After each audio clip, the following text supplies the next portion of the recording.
Hey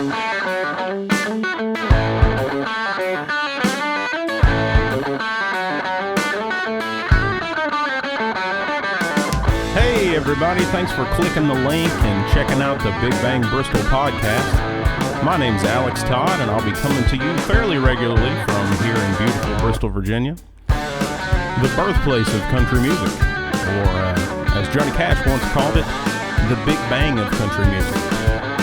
The podcast series is going to focus on a lot of people I know, musicians and people I've been friends with for a long time. I'm also going to try to introduce myself and you to some people I don't know, and tell some stories, maybe gain some insight into the creative process. You know, we've got a lot of really diverse musical talent here in the area. We have a lot of singer-songwriters, guitar players, instrumentalists. We have bluegrass, blues, some heavy rock, and even a few guys out there doing some experimental music. The coffee's brewed, the mics are hot, the guests are booked.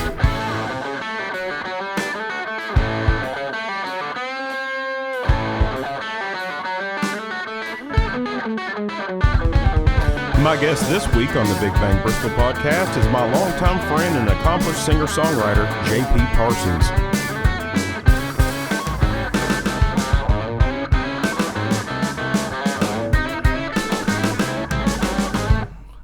I like that look. Thanks. All right, let's get started.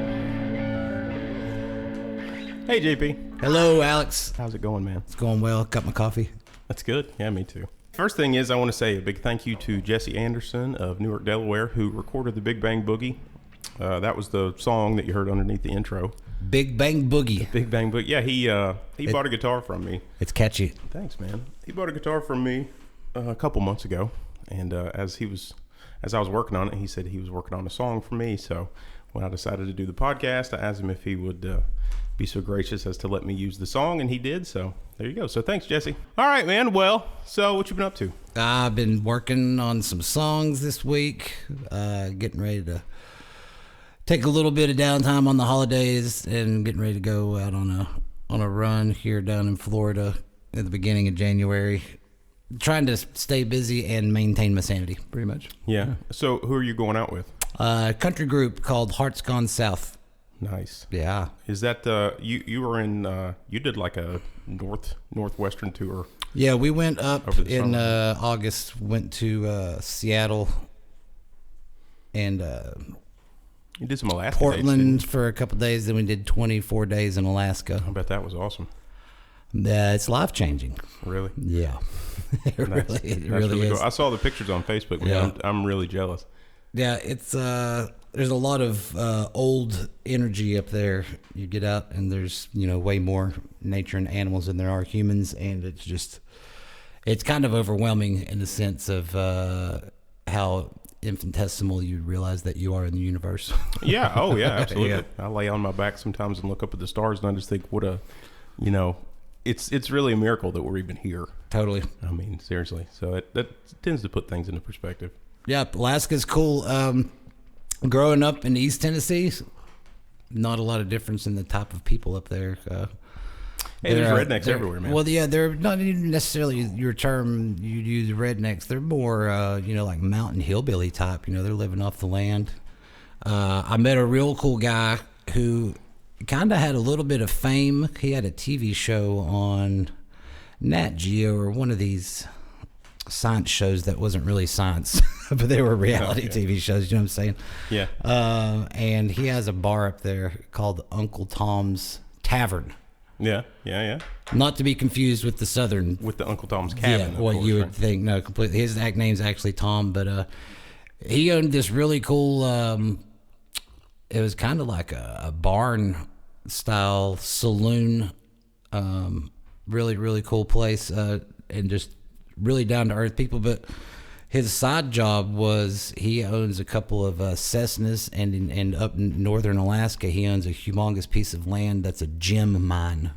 Oh yeah. So he just has a couple of natives, one's flying while the other one's digging the gems, and goes back and forth to Anchorage and sells the gems, precious gems. I had a buddy I went to college with that he he had a trust fund, and so like when he graduated, when he got done, he moved to Oregon and bought a mine.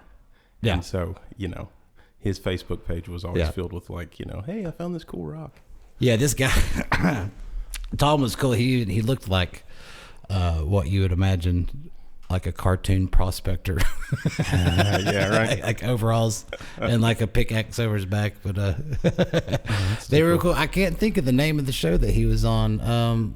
It had to do with a family that was living out in the wild in Alaska or whatever. But they used him, and part of his family was part of that, and they used his saloon, tavern, whatever you want to call it. Right. I'm not sure what the difference between a saloon and a tavern is.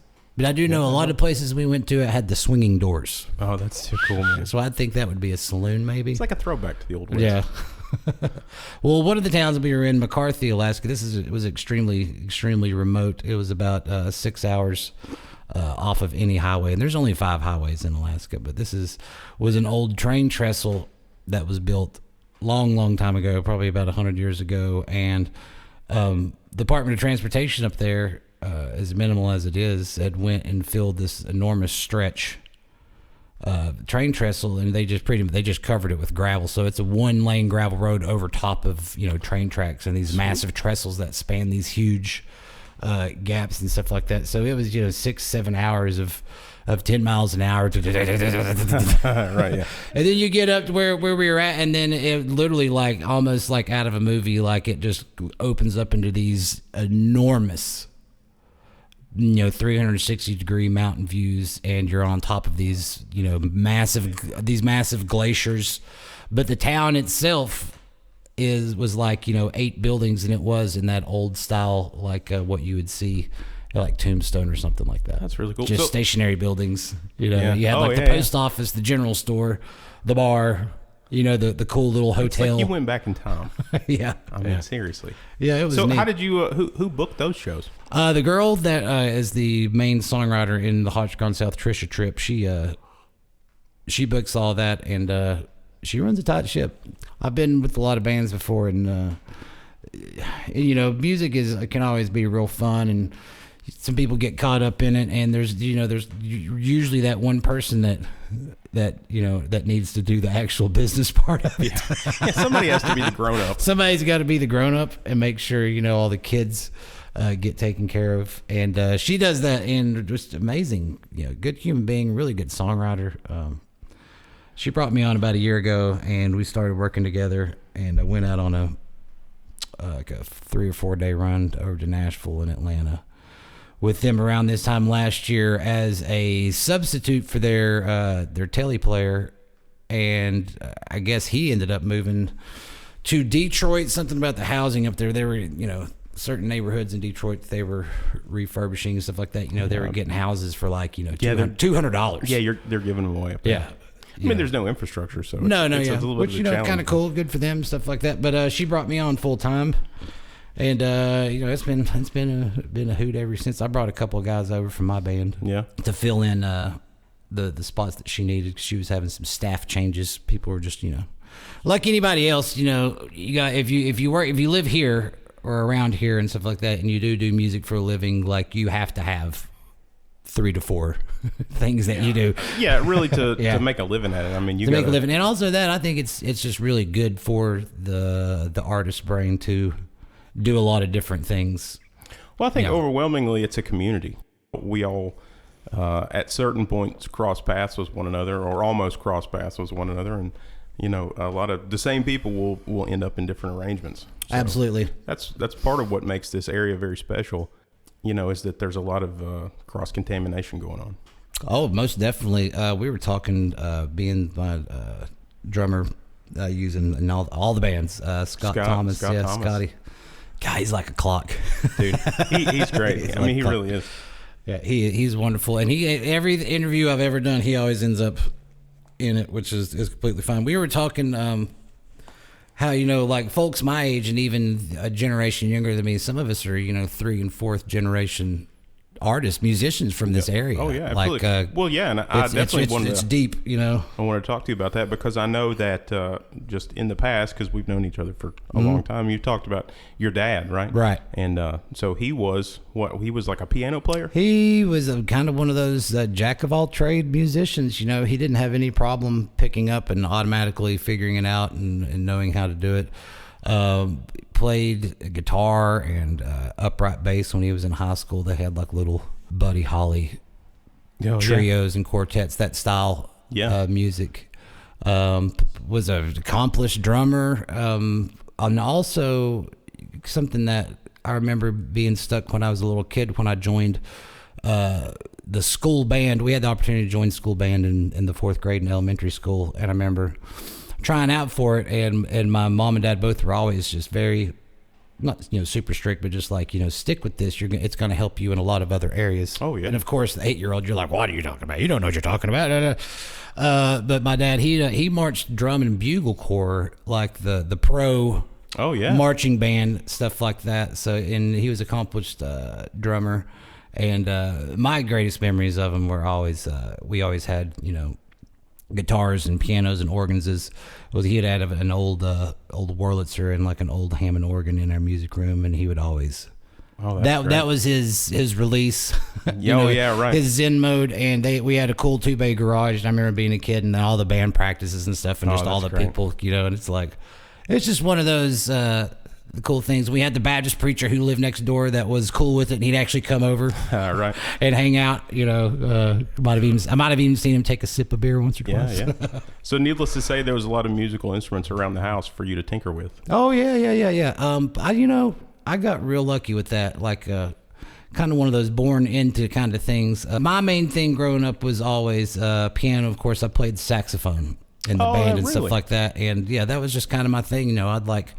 When I wanted to bring the sax out, I would never practice the stuff for for what we're actually supposed to be. I'd throw like records on of like old rock and roll. That's the way and kind of stuff, and just try to I'd be like, this guy's playing the heck out of the saxophone. I want to be able to do that. And that's, to me, how I've always learned how to do stuff, is just try to listen to it. So did you learn to read then at that point? To read music? The band actually taught me how to read music. Right.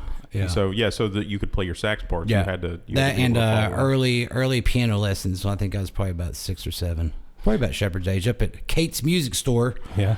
In Johnson City, up there. So you grew up in Elizabethton, right? Elizabethton, Tennessee. Yeah. Yeah. Nice. Go Cyclones. Yeah, right.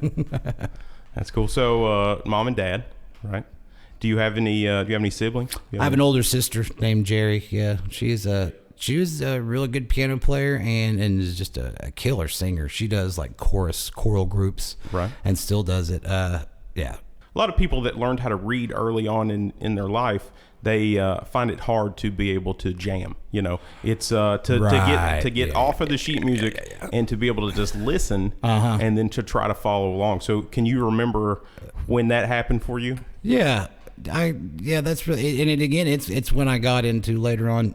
Excuse me, I got into guitar, which I had tons of guitars laying around the house when I was a kid, and I might have picked one up to just fiddle around. I think there was a chord book, like the Mel Bay. Yeah. Oh yeah, that's how everybody starts. Is of course, with the little dots and the lines. The dots. And I remember learning like the D and the G, and and somehow I remember in my mind being like, my left hand is not strong enough for this, because at the time I was like piano player and a sax player, right, and stuff like that. And I could kind of get a grasp of like I could get the dexterity by like right hand and left hand working together because of, I think, probably from piano playing. Right. Well, see, that's always been my struggle with piano, is I can do one or the other, right? Right. I can play the bass lines with my left hand, or I can play the melodies with my right hand, but trying to get them to work together is like patting your head and rubbing your stomach at the same time, Absolutely. And that's one thing I still work on to this day, just like practicing piano is just coming up with like a rhythmic left-handed bass run, like a triad or something. Yeah, they really do have to work and sometimes, and I know for me it's something that I have to continually work on. But going back to the jam thing, I remember when I started playing guitar and stuff like that, I was getting into a different form of music that was improvisational. Right. And I was sitting there looking at the approach to that and being like, oh, there's a foundation here, and they are just moving around this foundation. Oh yeah, absolutely. Did you ever play? Did you ever do like bluegrass? Sure. Yeah. So I mean, I think if you are a bluegrass player, or kind of how I learned was, it's like you learn the first position chords. Sure. Right, and then then somebody invented the capo, which allows you then to just take the first position chords and go, okay, well, let's go up to A. Right. Sure. Yeah. So, and so you really, especially with bluegrass, and it's one of the things that I love and hate about bluegrass. Right. Because I love bluegrass. I don't get me wrong. I spent years playing tons of bluegrass. It would always get a little too repetitive for me, and again, because you are literally, you're changing the keys of the songs. And for me, and I know a lot of other people who are singers and writers and stuff like that, it's like I would do that to match my vocal range. Well, right, absolutely. Something I'm playing G that I might not be able to sing. If I move it up to A or a B, no problem. Right. But in theory, you're still doing the same kind of runs. Well, yeah, it's the same form. Just different. It's the same form. You're just kind of moving it around. What age were you when you just first started picking it up? The guitar? Let's see. I believe I remember. Come in. That's just me. Get the dog going again. I think I picked up the guitar around 16, 17. Yeah, I remember going to a jam out in Happy Valley, which is, I don't think it's actually a city or a town. It's just an area between. It's a wide spot in the road. Yeah, it's a wide spot in the road. An area between Elizabethton and Johnson City. And we had a shop teacher in high school who was super cool dude. Right. And you knew this guy.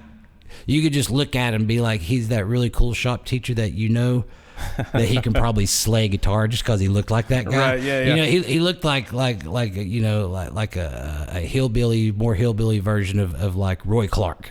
He just had this atmosphere about him. But he was getting into noticing that some teenagers, in the high school and stuff like that, were playing acoustic country and bluegrass, which this is 1994. Right. Most and again, I was into all kinds of stuff. I mean, in '94, I was listening to Nirvana. Sure, dude. Alice in Chains, Soundgarden, still in my top 3 favorite bands of all time. Whatsoever. Oh, yeah. And I love that stuff, and it's great. But as with anything, there's another world, around stuff like that. Especially around here, because it's a fairly traditional area, and true, and it's a world outside of pop music. I mean, you're not going to hear Bill Monroe on the radio in '94 unless you're listening to Radio Bristol. Well, that's true. Right. Yeah, we would go to the shop teacher's name was Cole. Super, just awesome dude. And we would go up to his little place out in Happy Valley, and be 3 or 4 of us, and we'd pull the guitars out, and he would start singing like old school, real early Hank Williams. Yeah. Merle Haggard, Lefty Frizzell, doing all this, different variations of country music, some of the swing, some Western and stuff like that. And I remember being like, something about that music and that night, a switch went, and I was just like, I want to focus on this more than like, me, turning a Strat up to 10 through a Marshall stack and just being, nothing wrong with that. I love that too. That came later. I love that too. But I remember, and we got lucky. We had a real cool, going back to another teacher in our high school, Mike Little. He was an area musician, an area teacher, and he started an after-school extracurricular guitar club. Oh, cool. Which is what, it's like, I think twice a week we would meet, and there was, I don't know, about 8 or 9 of us. And he would have one of his people from his band come in and do the drums. So, somebody would do bass and somebody would do guitar. And we even had people that in there that were just the singers. We weren't writing anything, but we were, it was really diverse in that we were covering lots of different kinds of songs. Like we went from Sweet Home Alabama, right? Which looking back, I'm like, I'm really surprised we played that, to like Enter Sandman. Oh, really? From Metallica. And well, you got to keep the kids interested. I mean, you got to keep the kids interested. Yeah. And then there was like a Randy Travis song. I can't remember what it was. And then I do remember doing, because there was this girl, I think her name was Christy Brookshire, if I remember this correct, and she was just an incredible singer from what my 16, 17-year-old brain remembers. And we did that, I believe it's Keith Whitley. When You Say Nothing at All, Alison Krauss did it. Absolutely, yeah. Great song. Oh God, incredible song. So we did that, and we would go and we would tour all the schools in Elizabethton, because there, I mean, you know, it's like other little towns. You know, there's little pockets of elementary schools and middle schools, and we would go tour the schools, you know, to give us an opportunity not to have to do school that day and be able to play music. Hey, I'll take that. Right. Yeah, that was the beginning of the downfall. So that was like your first band then, really? Pretty much, yeah. Yeah, I guess so. Yeah, we do garage jams with me and some dudes. We had some of the people from the guitar club would come over, and we were, you know, like I said, using the garage that my dad's band practiced in, because they had stopped playing music, you know, as it is when you grow up. Now I'm thinking about myself. Man. Goodness gracious. Okay. I know, right? Yeah, don't start those comparisons, because then you're going to go down a road that's hard to come back from. We would do like, you know, 3-chord power chord, like, you know, grunge, punk, and stuff like that. Me and a couple dudes, we had a little trio. We never played anywhere, but we came up that we were going to go by the name of Spork. Which is a total 90s thing. You know what I'm saying? Oh, yeah, absolutely. Spork. Bush. Yeah. Like, we're there. Spork's playing down at the dump tonight, guys. Oh, man. So can you remember your first actual band that you played out with? Let's see. I remember. I mean, to gig to something more than just a couple weekly, you know. Right. Let's see. Yeah. I'm trying to remember. I met a local. I call him a legend. And a lot of other people do too. And he's an extremely humble guy. But I remember the first guy I got out that was playing his own tunes and some good cover tunes that I got out and actually played lead for. And I think I might have sang a little bit of harmony. I'm not a little bit 100% sure, but was a fantastic songwriter by the name of Randy Hickson. Okay. And Randy worked at the Down Home over in Johnson City, Tennessee, legendary venue. You know. Oh, absolutely. The Down Home's been there forever. When you live here, you know, you get spoiled with stuff like that. Oh, absolutely. You know, you got people coming from all over the world to go to this venue to see these artists, you know, and you're kind of like, oh yeah, that's here. You know? Oh, yeah. Hey. But I remember we would go out and do, I think it was Monday nights or Tuesday nights over on Walnut Street in Johnson City at the little dome building, and at the time it was called Vito's, and it was, you know, Vito's is Italian. Yeah. As an Italian place, and the place was totally out of a movie, you know, super shady, real dark. You know, the floors were sticky, the bathroom was trashed, but man, people loved music. Yeah. Well, I mean, it doesn't have to be clean. No. Just turn the lights down lower. Like, you won't seriously. see. You won't see. Like, I can hear where I'm peeing. I don't need to see. But we would do kind of that, and I remember, and again, it was kind of one of those moments when we played in front of a couple of crowds, and I was just like, you know, it was kind of that first feeling of when you perform in front of people, and you lock in with the people you're playing with, and there's that transference of energy between the artists.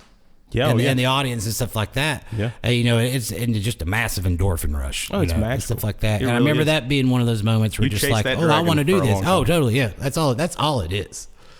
That's all it means. You're just chasing feelings and stuff like that. But we did that for a while. And then I met another really, really talented songwriter, Alan Cormier.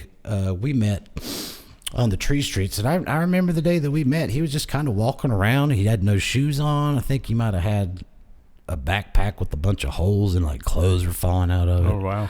But he had like a little guitar, and we were living over on I think it was the corner of West Maple and South Throne Street, again over in Johnson City, the Tree Streets district. And he just kind of started coming around, and we would jam on the porch, and we started doing shows together. And it was one of the first people that I met that was solely concentrating on writing. Right. Yeah. Yep. And the boy had it from the get-go. Yeah. Dude writes just incredible, amazing songs.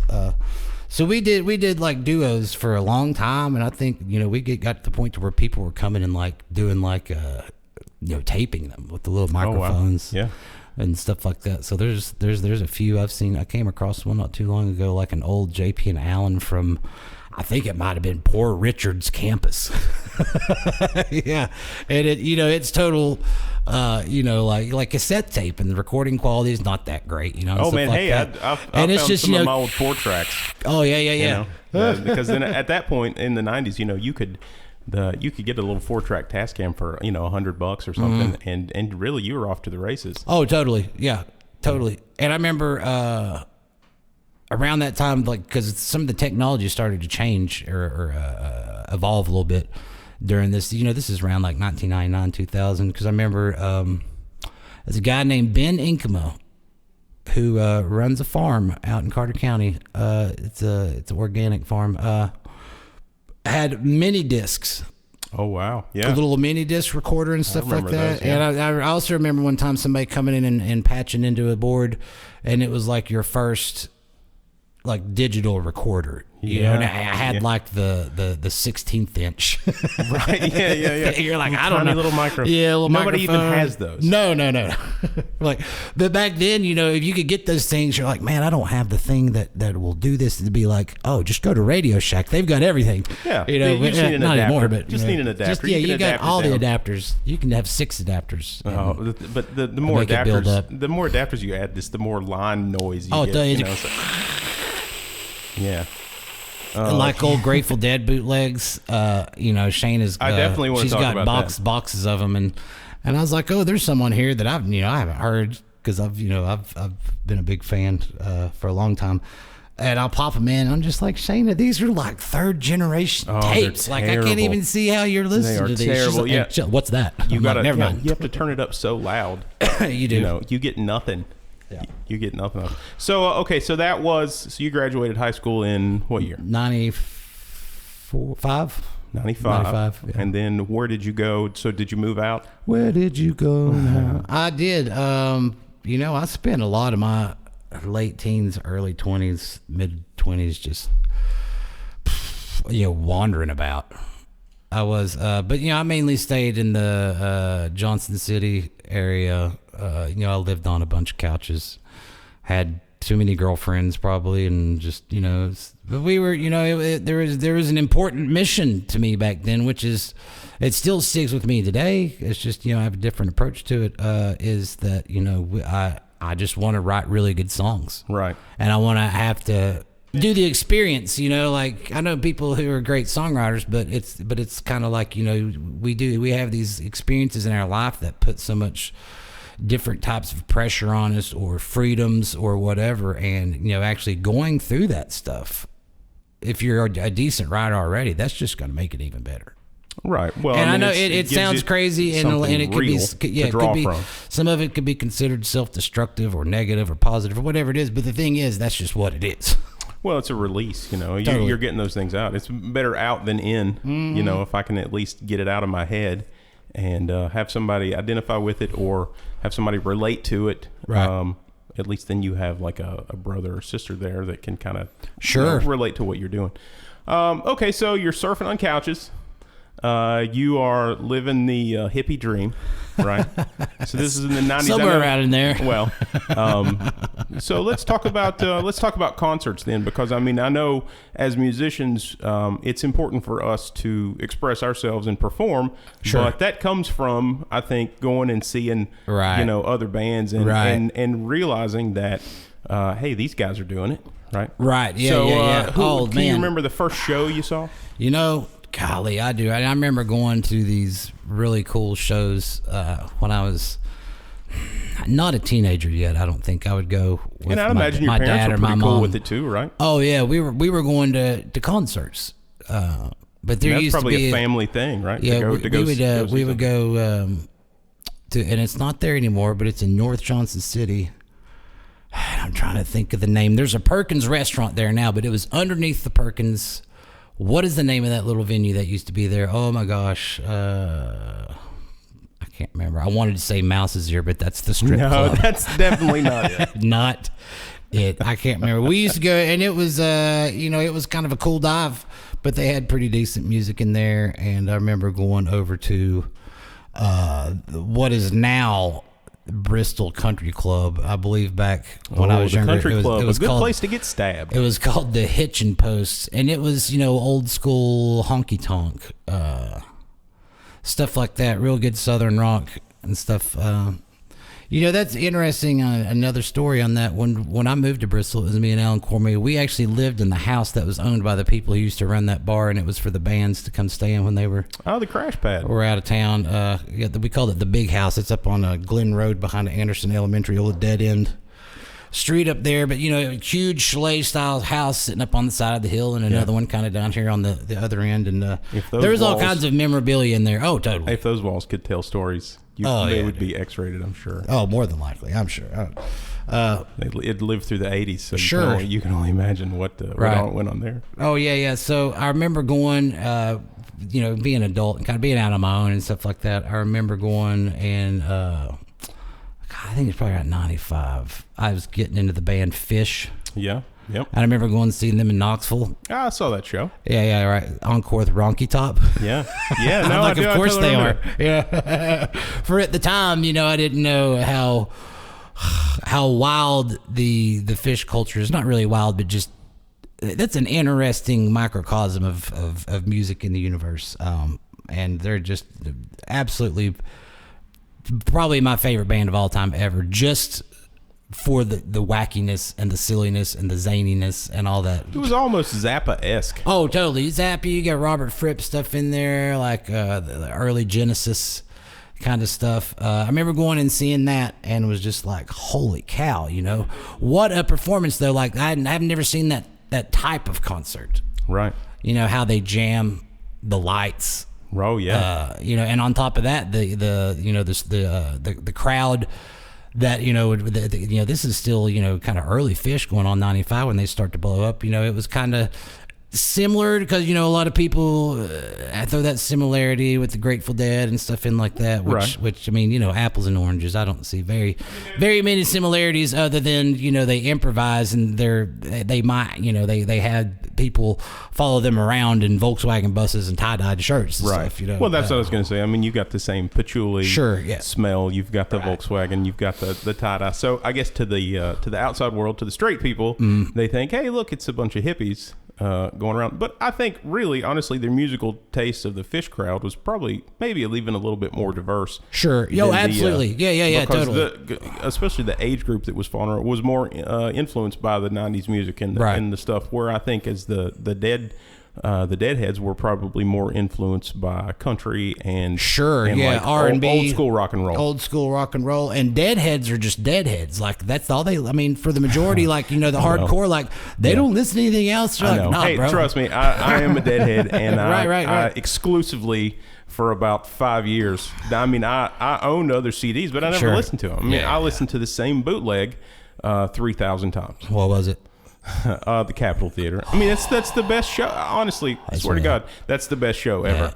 I could go on, but yeah. We could make the interview about me, but it's definitely about you. But yeah, how can you not love the Dead? But give me 72 to 78. Oh, it's the best. The whole package right there. It is the best. Being a musician is what got me into Fish, because I know people listen to music for different reasons, and playing music for the majority of my life, and I try to listen as non-biased or not. I don't sit there and try to pick apart what they're doing and be like, oh, how are they doing this and that is that, and that's the worst crowd, is to play in front of a bunch of musicians, because they're not really impressed. They're like, yeah, I could do that. Yeah, that's cool. You missed a note there. It's not quite in the right key. But Trey's approach to the guitar was very cool, because he could arrange like a classical composer would arrange. Right. Like, he arranged all the piano parts and the bass part and his parts, and would write the sheet music out, and he would bring it. Yeah, Jerry didn't do that. No, you'd have these huge pieces. I'm not saying that he couldn't do that, which Garcia is quite the amazing, not only just a great guitar player, but just the vast knowledge of theory that Garcia had. And, I'm not taking anything away from Trey or any of these guys that can do stuff like that. With the Grateful Dead, you literally got every style of music. Absolutely. Every single style. Yeah. It's there's no doubts about it. I guess what a lot of folks would call it, not taking anything away from the jazz guys, because they were the dudes that were, improvising and stuff like that. It was just like, they were the pioneer of the jam, the rock, the segue, the psychedelia.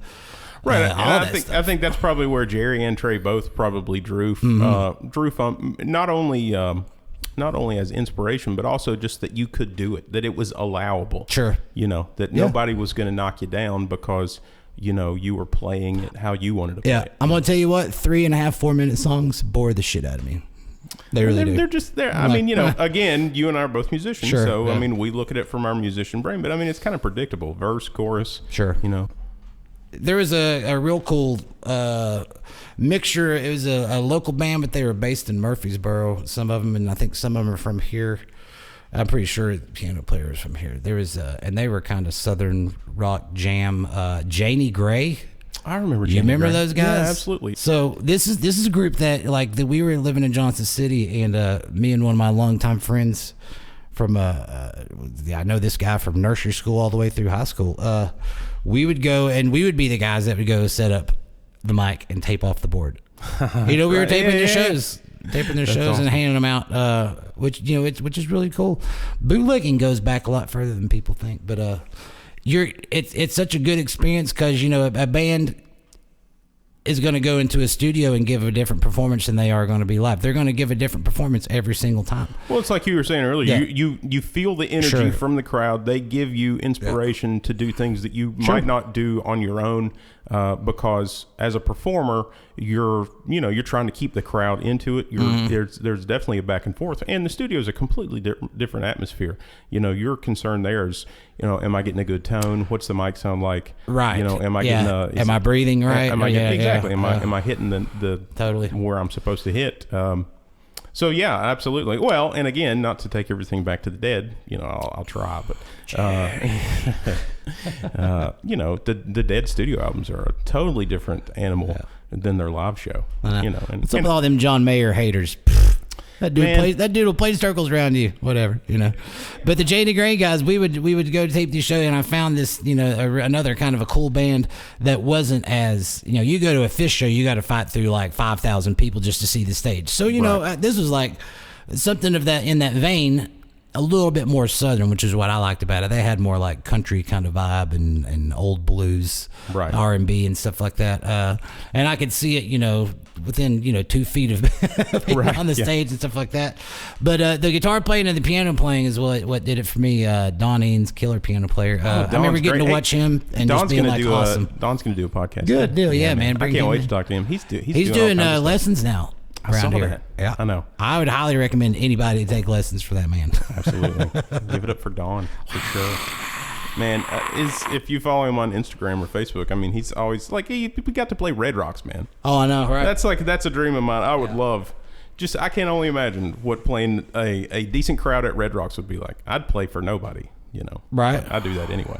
Yeah. I've never been up there. I've always wanted to go to Red Rocks.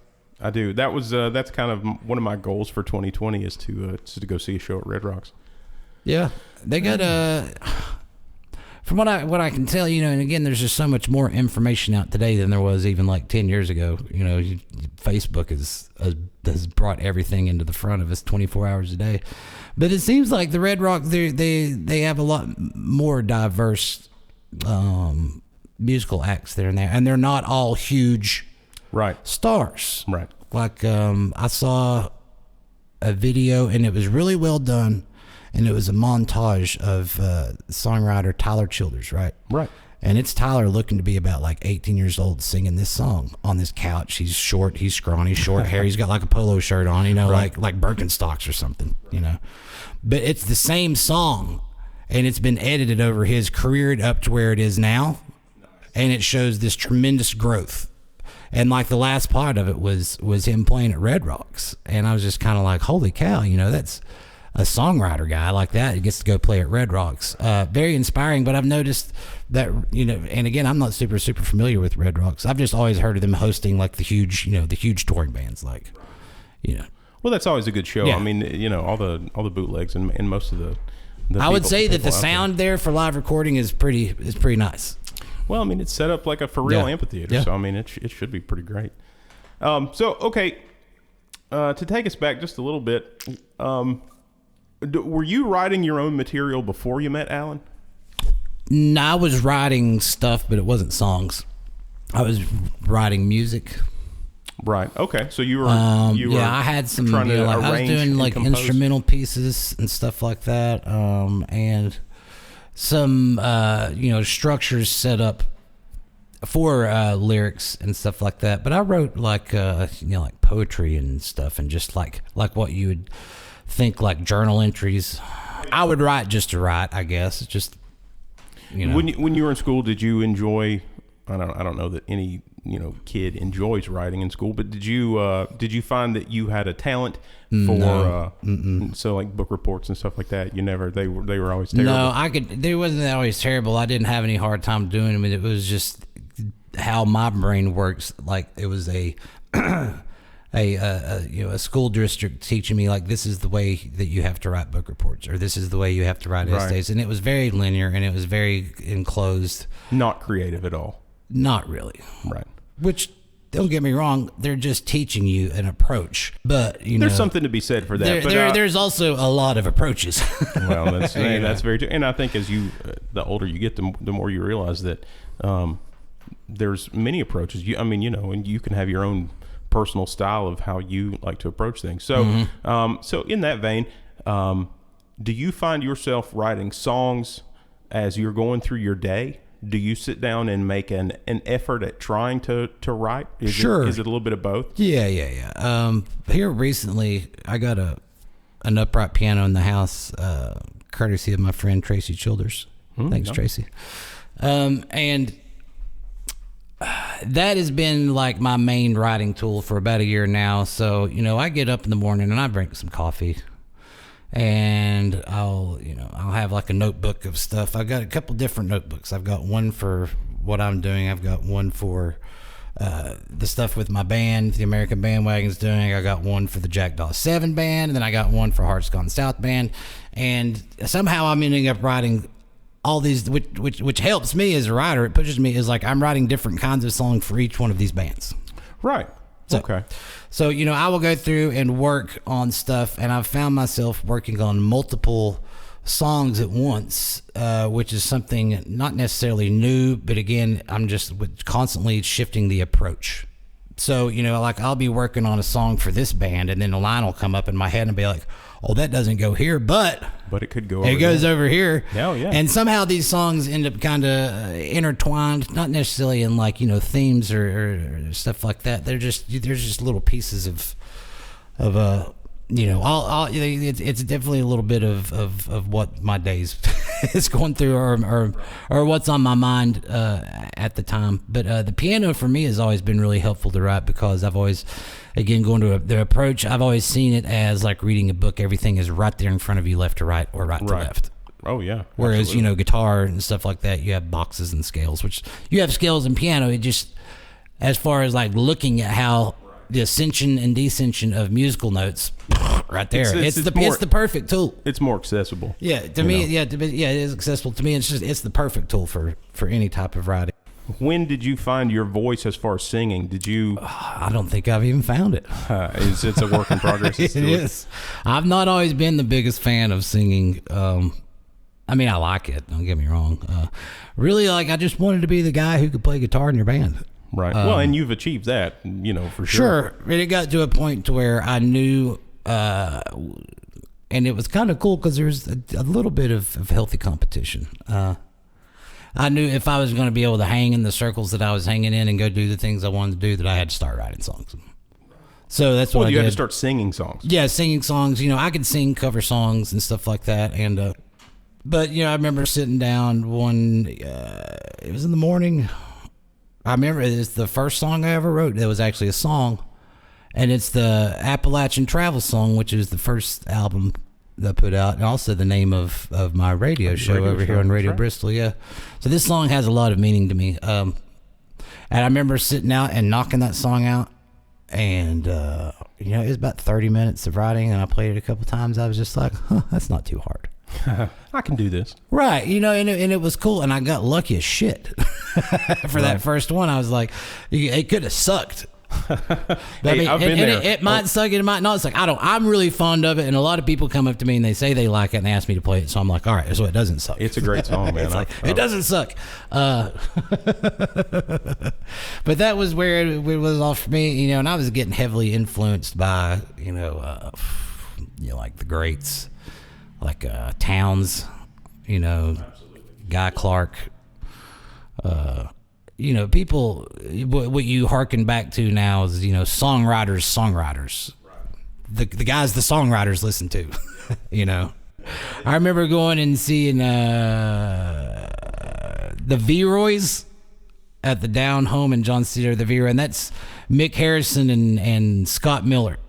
And then I think they split, and I remember going and seeing a solo Scott Miller show and was absolutely floored by his songwriting and his delivery, and just a guy on the guitar. And I was just like, that's it.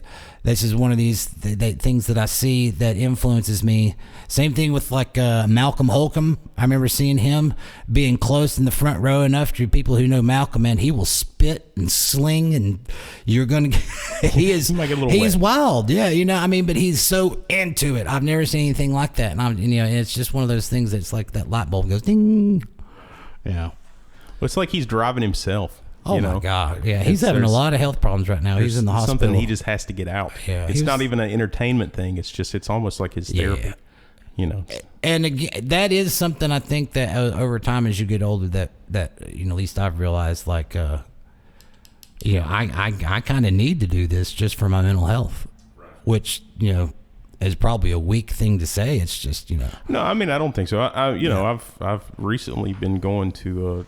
I started going to therapy and started talking to some people about some of the things that I'm going through in my life, and it is really helpful just to get it out. There's nothing wrong with that, and you want a complete stranger's opinion on that, right? Because if you were to call me and be like, "Hey, JP, come down here. I need to talk to you about some stuff I'm going through," I'm going to be like, "Oh, everything's okay. You'll be all right." But versus like a complete stranger, which is like, "This is what's happening. This is why it's happening, and this is what you need to change."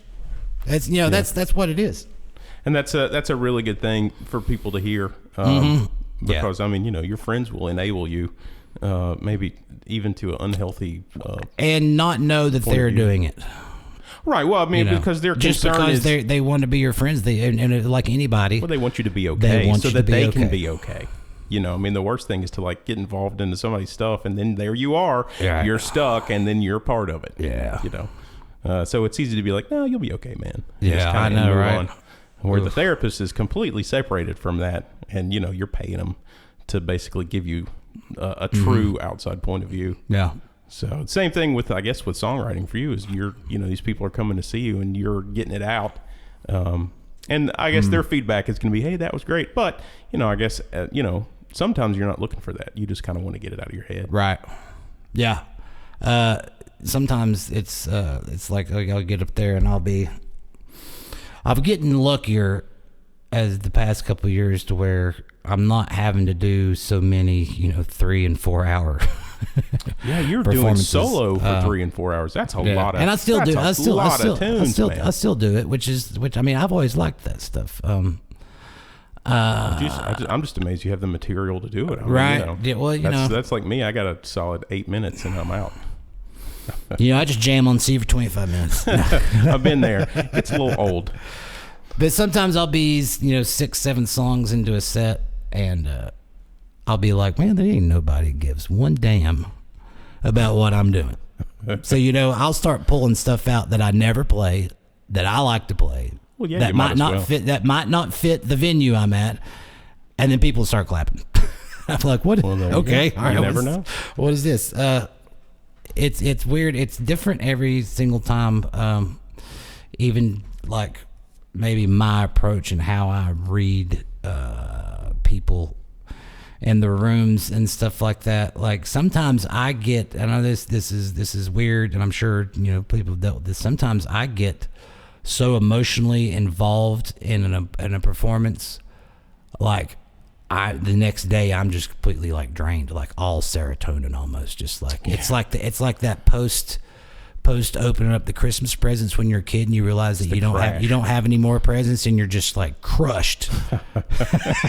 No. I didn't get the Red Ryder BB gun. Right. That I thought I was going to. Yeah.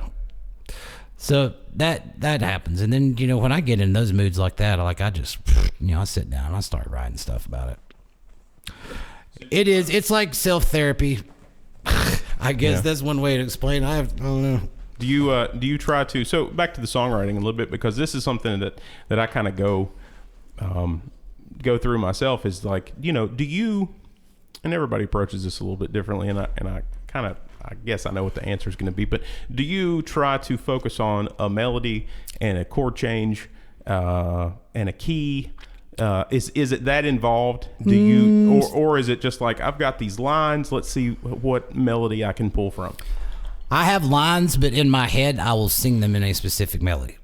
Okay, so for me, and it's been like that since I was like going back and writing the journal entry and the poetry and stuff like that. There is, as with any kind of writing, there is always the meter, the tempo of the lines and the phrasing itself. So if I do write a line, and I'll just even run it through my head, that split second thing like that, it'll be in some form of melody. It might work and it might not work, but I've been going with the piano and stuff lately. I've just been working on melodies, and then I will write a chord structure around the melody, and then write a chart about how, like an outline, like I will want to, have an intro. This will be the intro. This will be a verse. This will be the arrangement to the the chorus. This will be the arrangement to the bridge. This will be the arrangement over the break. And then stuff like this, and then just kind of fill it in as I go. Right. Yeah. And then, Mad Libs with musical notes. Yeah, Mad Libs. We're gonna go. So do you try to pick a key? I do try to pick a key for my voice, and I know now, doing this long enough, I know what keys I can sing in and what keys I can't sing in. Well, I mean, and that's really. And I know what I can pull off. That's really important. And not, yeah. As an artist, because. Well, it doesn't frustrate me because I know that I can't do that, so I have to live here. Yeah. Which is fine with me. I'm like, I can't sing in G. I know I can't. Very good. Right? You know what I'm saying? So I got to capo everything I do, right? To somewhere else. And I'm finding that, I mean, me, I struggle with singing, but I find that I sing better in the flats. Right. A lot of people do. Yeah, so they do. It's interesting to try to then translate that to guitar, is because you either have to tune a step down, which is helpful, or or try to capo up. So capo up, and then which is helpful for me, playing on the odd frets there, especially going to lead. I have to train myself not to use the dots. Right. Yeah, and that's a big one. Yeah, which is cool. And I kind of like some of the keys we play in, and some of the country bands and stuff are in flats. And I've liked that because it has been what's challenging. I'm having to shift everything up and down. Which is cool. You don't fall into the same cliche licks. Right. Because you're going, oh well, this is even though you're a half step up or down. Yeah. It kind of forces you to approach it differently. Yeah. Man, I like playing. I didn't think I was going to enjoy as much as I did, but like old school, old style, like Western swing, honky tonk, electric guitar. Yeah. Some of that stuff, it's pretty intense. There's some tasty licks in there. It's cool. I've got to go and work on a lot of stuff and work on stuff, do stuff that I've never been able to play. I've always wanted to. Now I got the opportunity to do, because it's different to me because of the instrumentation in the band. The pedal steel changes my approach to playing. So is it? So you try to make it conversational, where it's not you're not just playing over everybody, which I guess is something that as you age as a musician, as you season yourself, you learn. Yeah. Everybody's got their spot. Everybody's got their place, and that's what separates us, from a garage band to a polished unit, is letting everybody have their space. Yeah, everybody's got to have room to breathe. Definitely, just getting out of yourself and just listening to what's going on. Right. One of the things I've noticed a lot of not really young bands, but green bands and stuff like that, especially kind of people who are decided that all of the amps need to be on 10 and everybody needs to play as hard as they can at all the times and stuff like that, is you're not allowing any restraint in order for the actual stuff to breathe. Right. Yeah. I mean, it's and I know we've talked about this before, but it's the times that you don't play are just as important as the times that you do play. And then, and if you're working with a vocalist, if you're working with a singer, you got to give them a spot. You can't just railroad the singer, because then, it's no fun for the singer, and it's also no fun for the audience, No, it's not. I've seen some shows lately where it's almost like I've seen this tension, and it's not like a good tension. A tension within the band, within people on stage and stuff, and I'm just kind of like, man, and it like it's weird because it seeps through their playing and their communication, and stuff like that. And don't get me wrong, dude. Everybody's got off nights, especially if you're on the road with a bunch of people and you're in close quarters. It can get a little intense. You can't all be gold. No, you can't all be gold, and I totally get it, but. It's something that was brought attention to me to where I'm just kind of like, wow, that's something that I need to make a mental note of, that if I feel a specific way on stage, or if there's some kind of a tension going on with the people that I'm performing with, that I guess we just need to talk about it. Yeah. That's other than musical talking, actually be like, hey, what's up? What's going on here? What's wrong? It's like and I've said this before, it's like being in a band is like being in 4 different relationships. Oh, Lord. And everybody's got their little quirks and the things that you need to kind of focus on, and it's like having 4 bad girlfriends. It's like, what? I like that. What did I do now? I don't know. What did I do now? And then there's days when it's you. You're the one that's hard to deal with. And he's kind of got to wonder why or what to do about that. I know. Sometimes I know I get hard to deal with, and I think most of the folks that are in my little circle now understand that I'm just mental as can be. But I deal with a lot of back pain and stuff like that, and standing on stage all the time with something strapped over your arm. Getting old sucks, man. It does. It does. I'm taking better care of my health. How old are you now, Jay? I'll be 43 in March. Wow. That ain't too bad. No, you're but a spry chick. I'm starting to wear. I've noticed that, I don't heal as well as I used to. And of course, that's not from treating yourself poorly for many years. Right. So, but you're on the wagon. You've been on the wagon for a while, haven't you? Man, I've been on that wagon. Let's see, 5.5 years. So the benefits of that, speak for themselves. Sure. Oh yeah. So definitely a little less putting yourself up wet. Right. Right. Yeah. Man, I was thinking this. We were in Nashville last week, and there's a big group of young kids around me, and they were playing, and they were getting ready to go on stage, and they were they're young, Right. I was loading off the stage, and their guitar player was coming on, and they were all, they all had like beers and mixed drinks in their hand, and I'm just like, oh sweet, whatever, cool, blah blah blah blah blah. And I got this really cool isolation amp stand called the Mud Stand. So it's like foam. You tilt your amp back on it, and it completely takes all the vibrations off of. Right. Yeah. Very cool. And the kid was looking at me like I wasn't moving my stuff fast enough.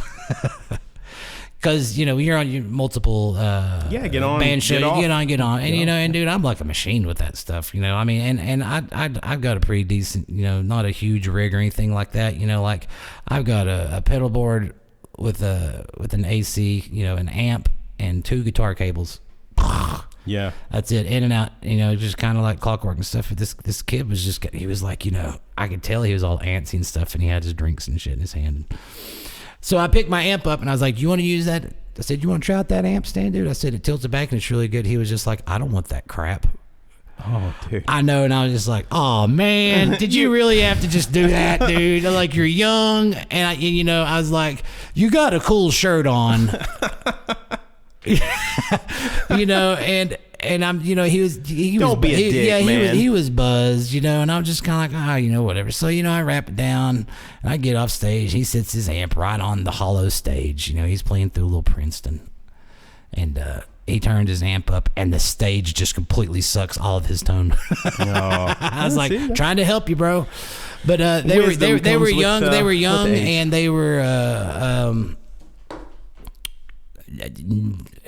not really tight.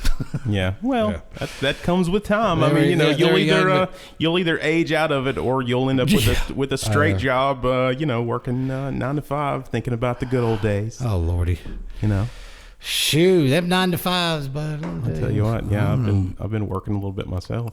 I tried to get a job this season, a straight job, and everywhere I've That's went for suckers. It's for people who need money. I know that. No, it slows down for me this time of year. I hang in there, but I just need something. In the morning times, a couple days a week, and I've had job offers, and I get there, and lo and behold, where I'm a felon, I haven't passed any background checks, and I'm just like, it's not even anything horrible. Hey, man, there's no theft or murder, fraud, no DUI. Yeah, I know. It's terrible. And it is what it is. I'm gonna have to live with that the rest of my life, and I'm completely fine with that. I'm content. I'm set to where I know if none of that stuff would have happened to me 5 years ago, I know that I would not be sitting here right now. Well, I mean, I have limited faith in all the all the religious stuff, but I do think that things happen for a reason, and or at least that they help us make us who we are now. Absolutely. So at the time, it's always hard to deal with, and I know you went through some struggle with that, but all for the better, I think. Yeah. I knew you then, and I know you now, and I got to say, addiction takes over people's lives, and and I'm never going to be preachy about what you're doing is wrong, or I got through it better than you did, or stuff like that. It is so different for every single person that struggles with that the only way to help people through that is to be understanding, is not to be judgmental. I mean, you don't have to enable somebody, but I'm saying you can be understanding of what people are going through, but it turns into such the norm. Like, it was completely normal in my mind for me to wake up 6 days out of the week and crack open a bottle of liquor, Jesus, start shooting it, drink beers all day long, fully functioning, go to work, go play the shows, drink all the time at the shows, drink after the shows, and wake up and just keep on repeating it every single day. It was just a nonstop. But to me, in my mind, it was completely normal. Yeah, just the thing. That's what people like me do. It was just the thing I do. Yeah. Wow. Yeah. Crazy. Well, but it's been a long road, but I'm glad I'm glad everything's worked out. True. Me too, buddy. And that you're here, man. I am too. I really appreciate that. So I guess we're gonna wrap up here pretty soon. So what are you working on now? Right now, I am trying to wrap up a group. I got about a little group of 4 songs that I'm trying to finish up and edit out. And I really want to go into I want to make an album this spring, but I really want to do a double Right. album. I want to do an acoustic one and an electric one, and one of them's going to be called Excuses, and the other one's going to be called Reasons. Nice. That's where it's at in my head right now. So, Yeah. So are you going to try to incorporate the full band on the electric one? Yeah. I will use the folks that I always use. I might bring in some of my pedal steel friends from the other bands. Nice. Yeah. Nice. Yeah. Any recording studio you want to plug for that? I haven't really decided, but I do know that there's quite a few people that I am interested in working with, and I might just do a little bit here, do a little bit there. The guys down here off of Commonwealth, behind the Golden Pond there, Big Tone Records, John Right. Atkins and company. Those guys are making some killer records. Got a tape old machine down school, there. old Nice school, tone. authentic, equipment. Going down there is like walking into an old IBM lab. Like, That's too cool. the consoles, they're taller than I am. Nice. There's just something about that. It's a smell, Right. When the tubes heat up and they start cooking. There's Yeah. just something about it. It's like an old tube. And amp, they're really easy to work with, and they're great. They're from California. They lived over here and have been a wonderful asset to our community of what they've brought and how they've helped the artists around here work, make records, and just good, good people. There's a place over in Jonesboro. Bobby Starnes has a studio over there. And when you get into Bobby Starnes territory, we're talking Blue Highway, Trey Hensley, Right. Grammy nods. and stuff like that. So does he produce as well? He does produce. He writes, produces, engineers. Got that, and the most people that are there in my band, they just we always go downtown here to Classic. Right. You know, Mike Stevenson laying him down. I love Mike. Oh, I do too. Yeah. Did you know when I was a kid, we were in Sunday school class together. Right. So I remember Mike from like when I was like 8 years old. Did he have black T-shirts back then? Oh yeah, absolutely. I love you. Oh man, I miss his brother so much too. I didn't. I've only got to meet Mike. I think I only met him about a year and a half ago. It was the first time I actually met him. I saw him play a bunch back, a little bit back in the younger days. He was. I took guitar lessons from him. Oh, cool. Yeah, he's a very well-rounded musician all the way around. Yeah. And I met him. We did a Jackdaw 7 recording over there. We did an EP and went to Classic and recorded it, and he was just a real pleasure to work with. Plus, I get a lot of his recordings. The bands that are around here, they come send me to the Radio Bristol show. Like I'd say probably half, if not more, are recorded right there. Yeah. Right downtown there. Which you're not going to get any more local than local recording studio playing records on the local radio station. I think we're really lucky, honestly. Yeah. It's you go other places and you realize how cool Bristol really is. I do. And I meet a lot of people who come here that are artists, and they come through and they'll come through the museum and the radio station. They'll playing the show, and they're just like, "Does everybody around here write incredible songs and play awesome guitar?" And I'm like, "Pretty much." Yes, they do. As a matter of fact, much. There's a lot of them. Did you see where Amethyst Kia got the Grammy nod? That's cool. That's super cool. I know. I'm gonna try to get her on the podcast as well. Cool. Yeah, I'd say that's probably easily doable. Yeah, good for her. That's good for a lot of things. Good for women. Good for African American women. Just that's a plus for anybody, regardless of where she'd be from. But she's well deserved. Deserves every bit of it. She's a fantastic singer. She is, and the bottom line is she is just a good person. Just beautiful inside and out. And really, from all the musicians I know in this area, 99% of them are really decent people too. Sure. There's a couple turds out there, but hey. Won't mention any names. Oh, you know who you are. Oh Lord! Shots fired! I'll edit that out.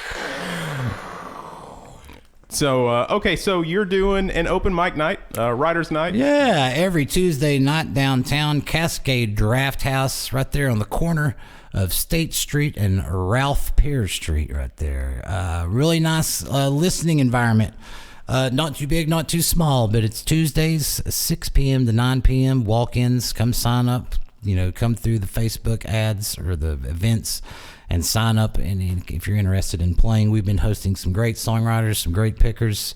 This is the 5th week coming up this week, so right. And it just gets better each week. It always will. So it's a good room. Good room. Good. You got a PA there, I guess. Good room. Good somebody PA. Running sound. Yeah, I do the sound. But Well, everything is supplied. Mics, DIs. I've got instrument mics. Bring an amp if you want to. That's cool too. Nice. But Spence Flags, the guy who started that space up, and he's been a really good asset to our downtown business community, but also the music community, because he helps support a lot of artists right in our area, and is a music fan himself. And he will be down there watching you play, and will clap along and tell you that you did a good job at the end of the night. Man, that's and awesome. I love that. Yep. And I guess one last thing I just wanted to bring up is the Delta Blues Barbecue Restaurant. Have you been down there yet? I haven't. I've heard lots of folks playing there, and I've heard the food is freaking amazing. I went down for lunch one day, and I really enjoyed it. It was some great barbecue. And, they reached out for songwriters for the wintertime a couple weeks ago, and I got the Facebook address and the actual somebody who books email and sent the messages out, and they were not returned. Oh. And that's okay. That happens. They might not have gotten into them yet. Well, you never know. The 8 people that are going to listen to this podcast might mention them. I got a show booked the other day by posting a song I was playing on the piano. This song that I wrote. I put a video of it up on Facebook. It had mentioned something like, "Hey, it slows down for me this time of year. If you're interested in this for a performance, and I got a bite. Nice. I got a bite from A place I've never been to, but I have some friends who played out there. Jonesboro Barrel House. Cool. Yeah. Another brewery, I'd imagine. I think it might be a distillery. Nice. Yeah. Not that I can imbibe any of that stuff, no, but that's the vibe is usually pretty it's all cool. good. It's usually You know, a happening scene at least. not a bad deal. The guy, his name's Ben, seems to be pretty straight. He's a DJ, from what he was telling me, because I was talking about, you know, we were making the deal about cost, price, and, you know, whether I need to supply PA and stuff like that. And he says Right. that he has everything there, so that's a nice. Hey, Nice it's always place, a, and, it's always hopefully- a plus to have house sound. Yeah, it is, and hopefully, you know, another cool venue for songwriters to play around here. Because even though we think that, you know, there's tons of venues around here, and they are, and we're extremely lucky to have what we have here, and it's just constantly getting better. I've lived in Bristol for 10 years, and it's turned into something that I knew it could turn into, and I think we'll get better for I sure. totally agree. For sure, but it's still hard to get people to listen to people who write their own music. And I totally get it. That's going back to like how musicians listen to music differently than others. Right. You know what I'm saying? Yeah. There's freaking amazing cover bands around here that like you would think you're listening to the CD or the album or whatever, and that's awesome. Right. It's just like I just don't do that. Right. You know? No. Well. And there's a market for that. There's a market for everything around here. So it's good to see the places like the Barrel House or Bloom Cafe down here that have opened up for more of a listening atmosphere rather than the background, you know, yacht rock party. Right. And the Wiltshire, you have to. Oh, you absolutely Lordy, have yeah, to- we can't forget I mean, about Terry. Good Lord. Oh my God, she's doing such great things, and I love how she gets on there and she's like, she consciously has to tell people to shut up and listen to the music. I You know. I mean, that's beautiful. I would not want to piss that woman off. Oh no, she's so nice. She's got the old school teacher thing, though, because she looks like such a nice person. I've never seen it, but I can imagine it being like that scolding, Yeah, like that immediately. first grade teacher where you were like, literally, you were going to be cleaning the chalkboard, dude. She needs like a yardstick. She I can bet go she's just got smack one. people in the head. I bet she's got like, one. shut up and listen to this song. Yeah. I love Terry. She's great. Okay, man. Well, I know you have a radio show of your own to do today. That's right. So I'm going to let you go here. But JP, man, thank you so much for coming and talking to me. And I had a great time. It's always a pleasure to talk to you. We've been buddies for a long time, so there's never any shortage of stuff to talk about. So thank you so much, man. And I guess good luck on your Appalachian travels. Thank you, buddy. All right. Bye-bye.